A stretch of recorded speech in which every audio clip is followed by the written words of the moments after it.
नमस्कार, आप देख रहे हैं आवाज इंडिया। सुप्रीम कोर्ट ने आखिरकार उस याचिका पर अंतिम सुनवाई की तारीख तय कर दी जो पिछले 12 सालों से लंबित थी। बोध गया के महाबोधि मंदिर पर पूर्ण बौद्ध नियंत्रण की मांग को लेकर दाखिल याचिका अब 29 जुलाई को अंतिम सुनवाई के लिए सूचीबद्ध कर दी गई है। कोर्ट ने इस असाधारण देरी पर नाराजगी जताते हुए स्पष्ट किया कि अब और कोई स्थगन नहीं। भूख हड़ताल पर बैठे भिक्षुओं की बिगड़ती सेहत और लगातार बढ़ते तनाव के बीच यह फैसला बौद्ध समुदाय के लिए निर्णायक साबित हो सकता है।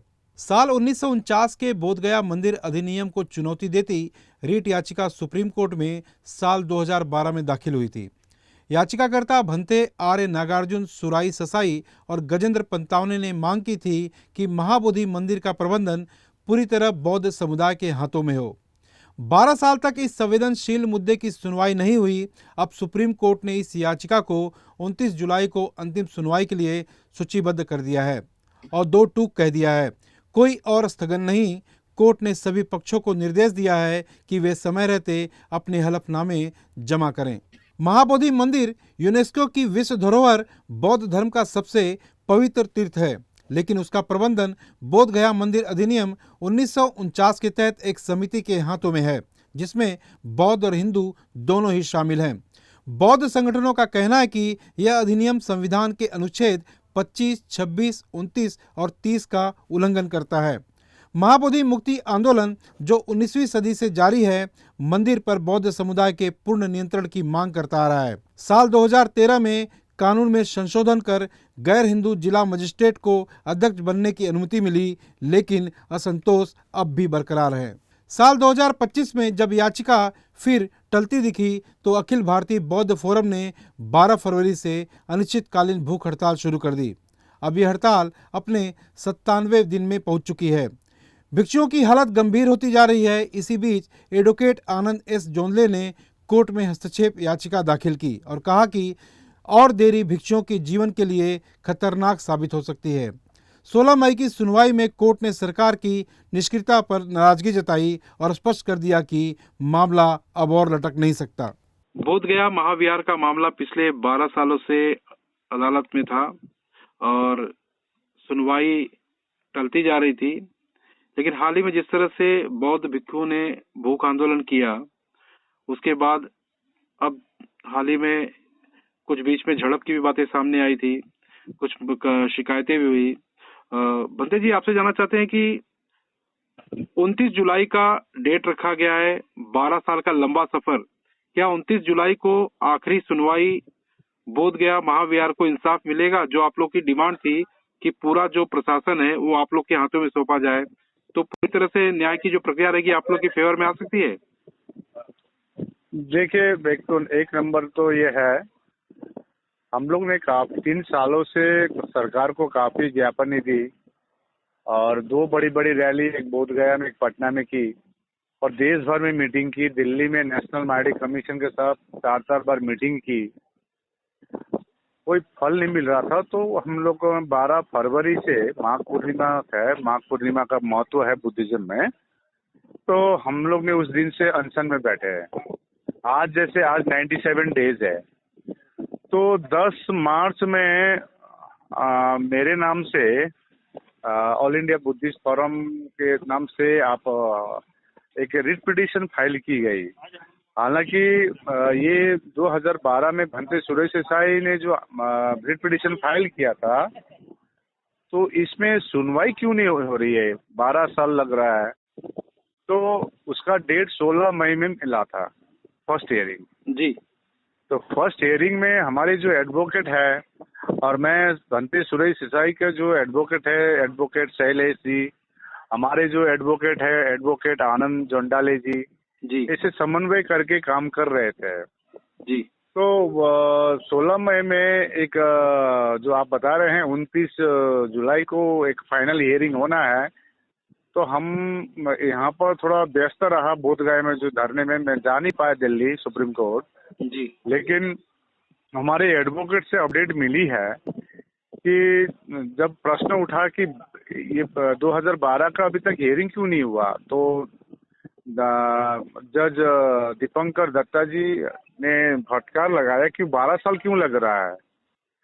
तो जो सरकारी जो वकील थे उसने कुछ टेक्निकल इशू बता रहे थे। तो टेक्निकल इशू तो ये 12 साल क्यों लग रहा है टेक्निकल इशू को सॉल्व करने के लिए? तो उन्होंने इमीडिएटली उनको थोड़ा फटकार लगाया और जज ने कहा कि 29 जुलाई को फाइनल हियरिंग होगी।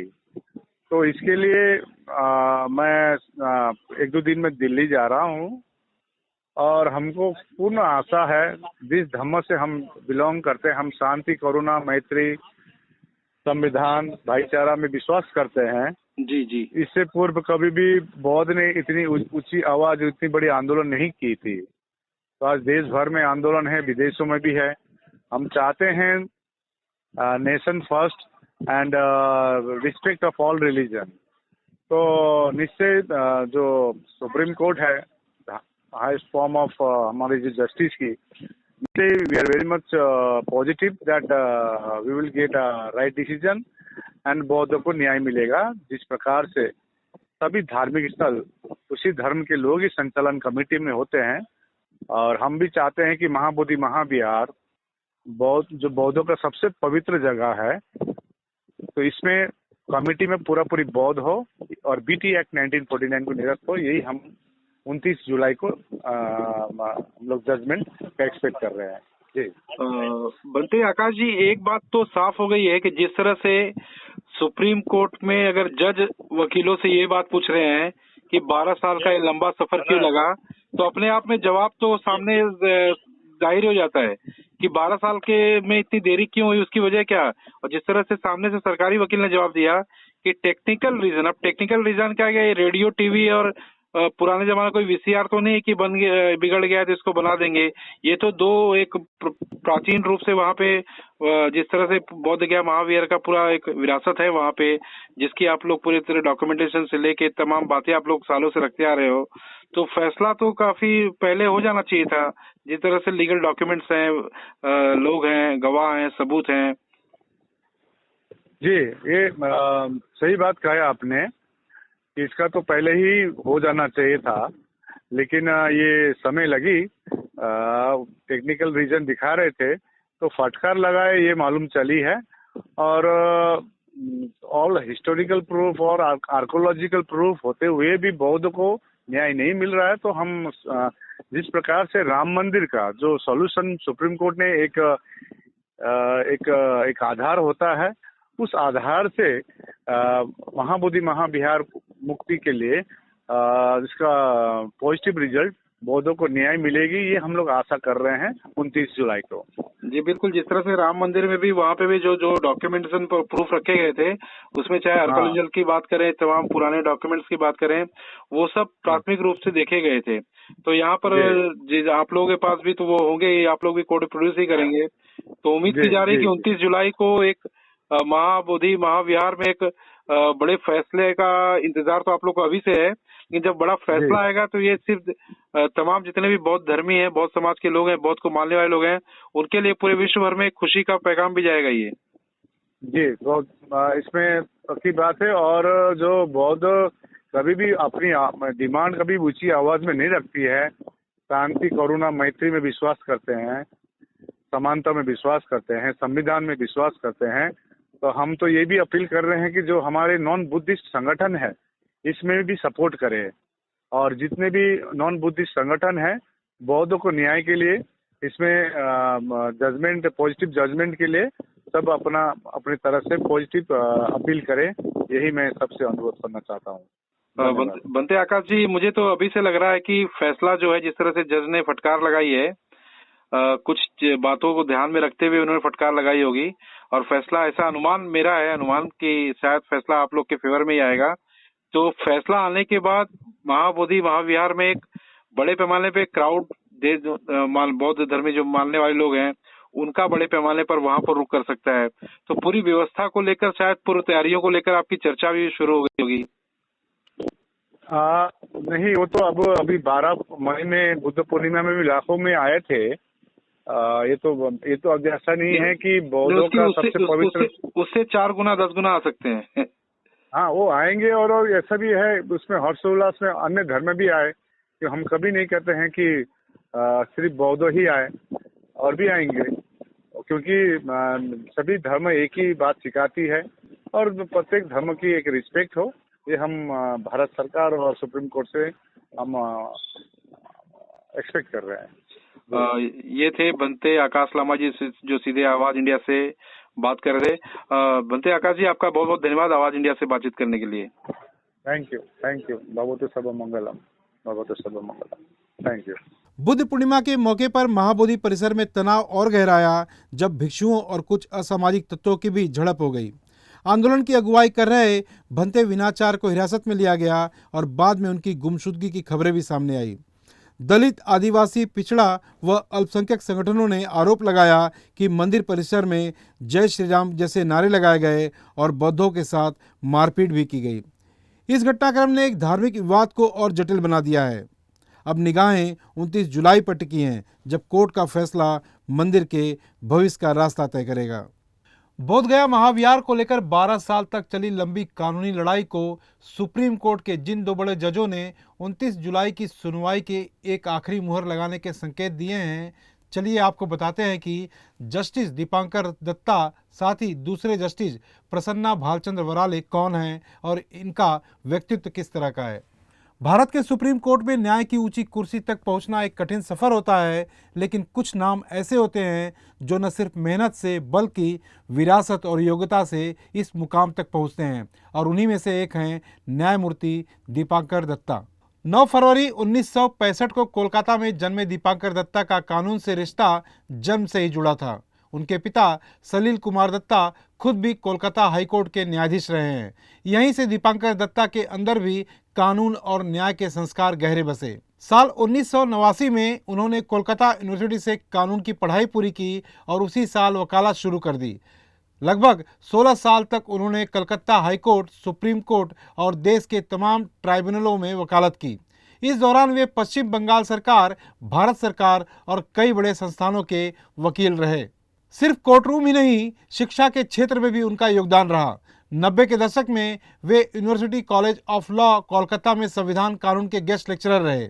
22 जून साल 2006 को उन्हें कलकत्ता हाई कोर्ट का अस्थायी जज बनाया गया, लेकिन उनकी असली पहचान बनी 28 अप्रैल 2020 को, जब वे बॉम्बे हाई कोर्ट के मुख्य न्यायाधीश बनाए गए।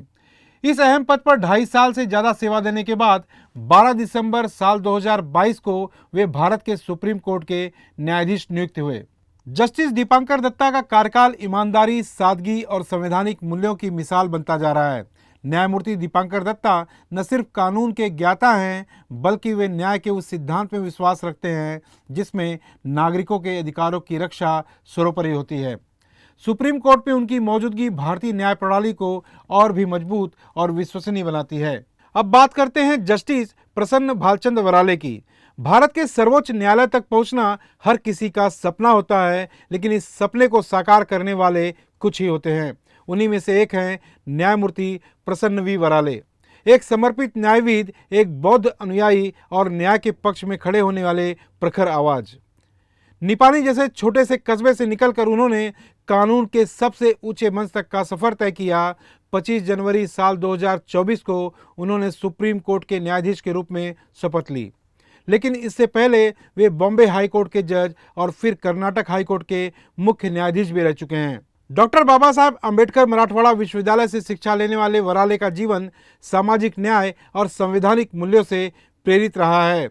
बौद्ध धर्म में गहरी आस्था रखने वाले न्यायमूर्ति वराले समाज के वंचित तबके की आवाज बनते रहे हैं।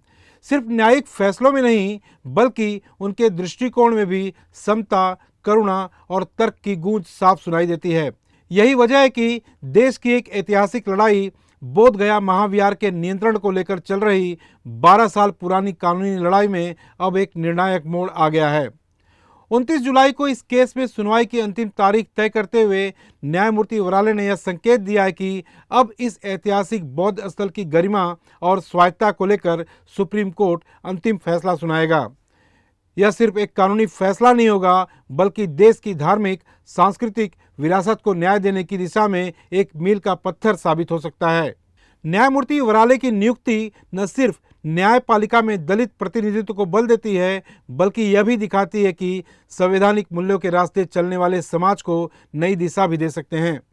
मुंबई से आवाज इंडिया के लिए ब्यूरो रिपोर्ट।